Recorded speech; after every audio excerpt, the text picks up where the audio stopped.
नमस्कार, मी doctor Yogesh, practicing proctology in Nashik.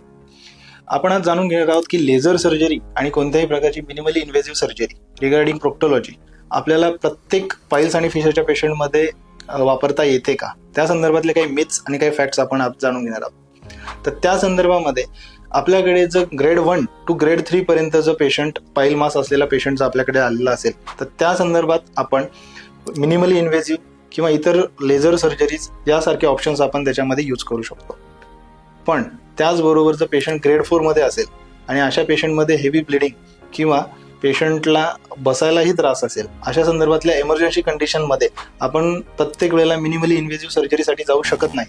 तर अशा पेशंट्समध्ये आपण कन्व्हेन्शनल मेथड्स ज्या काही सांगितलेल्या आहेत, मिलिगन मॉर्गन मेथड, अशा पद्धतीच्या मेथड्सने आपण हेमोरॉइड्स एक्ससाइज करून पेशंटला रिलीफ देऊ शकतो. अशा पद्धतीच्या अधिक माहितीसाठी तुम्ही आम्हाला कन्सल्ट करू शकता खालील दिलेल्या ॲड्रेसवर.